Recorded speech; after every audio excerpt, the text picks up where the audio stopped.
ছোট থেকেই মেধাবী, স্কুলে বরাবরই প্রথম, মাধ্যমিকে রাজ্যে অষ্টম এবং উচ্চ মাধ্যমিকে একাদশ। হুগলির সেই মেধাবী ছেলে দেবাশিস হালদার এখন জুনিয়র ডাক্তারদের আন্দোলনের অন্যতম মুখ। ছেলের আন্দোলনকে সমর্থন জানিয়ে চোখে জল মায়ের। আরজিকর ঘটনার পর যেভাবে আন্দোলন করে চলেছে তাদের ছেলে, তাতে গর্বিত তার বাবা মা।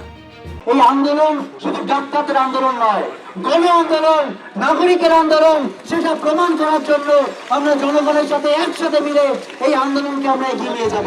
তো ন্যায়ের জন্য আন্দোলন করছে, সেটা আমাদের খুবই ভালো লাগছে। ছোট থেকে এমনি প্রতিবাদী না হলো, কিন্তু মিথ্যার আশ্রয় নিত না, সবসময় সত্যি কথাটা ও সত্যি, কখনোই মিথ্যে কথা ও করে না। ও তো তেমনভাবে ওই পড়াশোনার মধ্যেই থাকতো, অতটা ছেলে পেলের সঙ্গে অত করতো না। তো ভয়ের মধ্যেও আছি। হ্যাঁ, আবার ভাবছি যে সিনিয়র ডাক্তাররা বলছে আমরা ওদের পাশে আছি, এটার জন্য একটু সাহস পাচ্ছি। মা হিসাবে আমি চাইছি যে ছেলে যেটা করছে খুবই ভালো কাজ করছে। হ্যাঁ, এইভাবেই লড়ে ও সফল হোক, সেটাই আমি চাই। তার বিচারের জন্য খুবই আমরা চাইছি যে ন্যায্য বিচার হোক। ওকে যেভাবে নৃশংসভাবে মেরেছে, আমি মা হিসাবেই বলছি, ও ন্যায্য বিচার যেন পায়। মেরুদণ্ড সোজা করে তারা আন্দোলন করলো, একে আমি কুর্নিশ জানাই। আন্দোলন নিয়ে আমি ওর সঙ্গে আমার কোনো রকম কথাবার্তা কিছু হয়নি, হ্যাঁ হয় না। কারণ মেডিকেল কলেজে যাওয়ার পরই ওর আস্তে আস্তে আস্তে আস্তে নানা রকম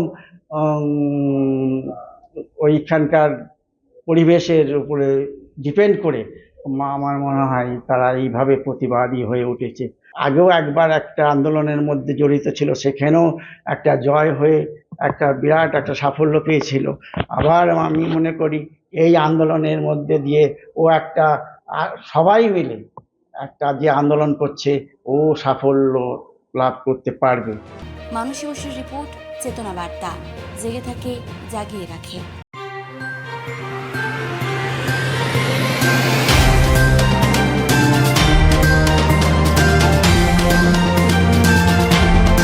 চেতনা বার্তা, জেগে থাকে, জাগিয়ে রাখে।